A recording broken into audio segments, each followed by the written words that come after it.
Bismillahirrahmanirrahim. Welcome back to my channel. Another antenna testing video. I recently also received a Moxon antenna, which is normally a parasitic type of an antenna, which is actually came from what we call it from Yagi-Uda antenna. The design is quite similar. I have parasitic elements, so I'm just gonna simply open this up.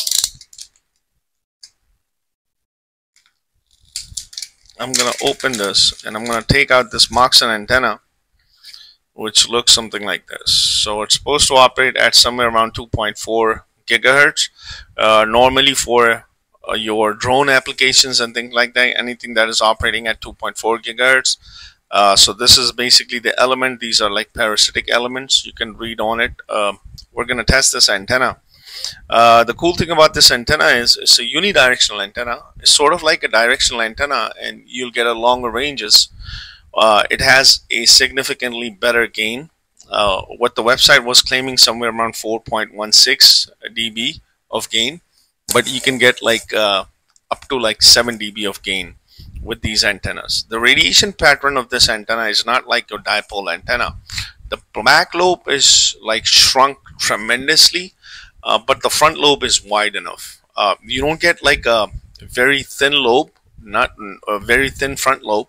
You get a thicker lobe, but the thing is that you will get a very the back lobe is very small, like it's hardly there. The back lobe is just like similar to what you call it like for your dish antennas and for highly directional antennas, but front lobe is very thick, is big. I don't have a testing facility to show you that, but I can show you what is the impedance of this particular antenna when you're buying these antennas. You can also find it online as well, but when you buy it, it's supposed to operate at 2.4 gigahertz, a unidirectional, highly directional antennas for your application. For that purpose, I have my SMA, female to female. I'm going to simply connect this antenna. So this is what my antenna looks like. So let's look at the operational frequency of this particular antenna. So as you can clearly see, now let's look at the graph. So this is my S11, my beautiful S11. Alright, so let's put markers in. Let's have a marker. Let's look at the dips first. I think the first major dip at negative 10 dB, so we're going to leave. I'm going to bring my marker 1 over here at this point. So somewhere around 893 megahertz, you're getting about negative 14 dB. I'm going to bring in another marker. Let's bring in another marker. Where is it? Okay, bring another marker in. Sorry.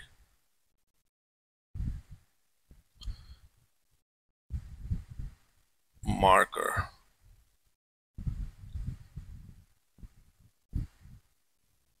Marker 2. Bring this over here. I'll be quite surprised, man. Wow. I mean, at 2.42 or 2.39, like right here, 2.37 gigahertz, you're getting about negative 20 dB. And if I were to bring in another marker 3 at 2.4, so I wasn't expecting this to be that good.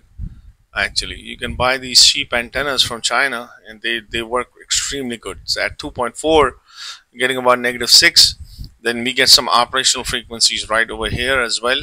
Let's bring marker 4 quickly and let's have a look at it at this dip.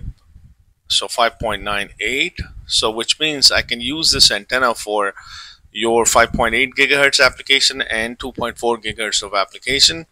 Now let's look at my, so let's just go to my display and let's split the screen.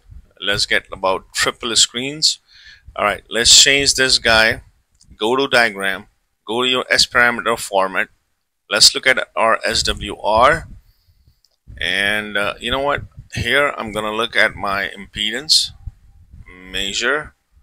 I want to look at my impedance. So let me just simply go here.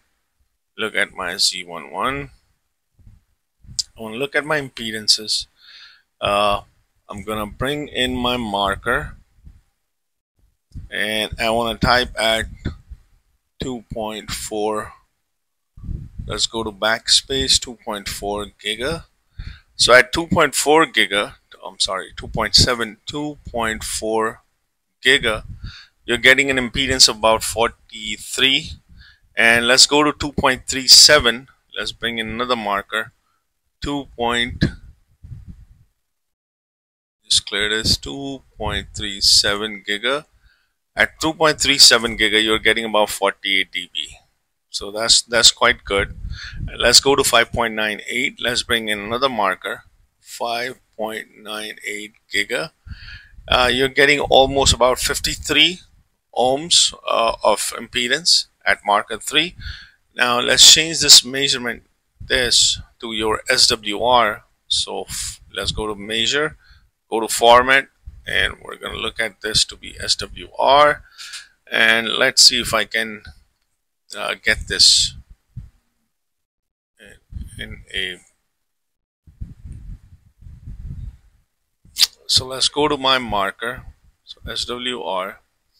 Let's go to my marker. Where are my markers? Okay. So let's go to at about what, 2.37 giga. So 2.37 giga. This is all the way right over here at this point. So I'm gonna backspace this. 2.37 giga. So at 2.37 giga, you're getting exactly 1 SWR. So let's go to 5.98, marker 2, 5.98. I'm sorry, why am I keep pressing the negative sign? 5.98 giga. At 5.98 giga, you're getting about 1 dB as well, 1 SWR as well.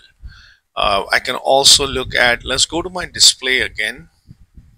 Let's do split, let's do quad split, and let's go over here. Let's bring in my admittances. So let's go to my measure and let's look at my admittances at S11.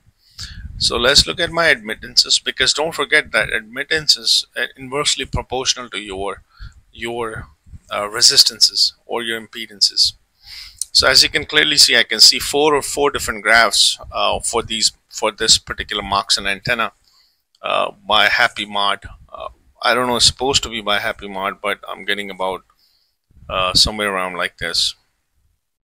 So I hope you like the small tutorial on antenna testing. If you have any questions, just leave it in a comment section, and don't forget to like and subscribe to my channel.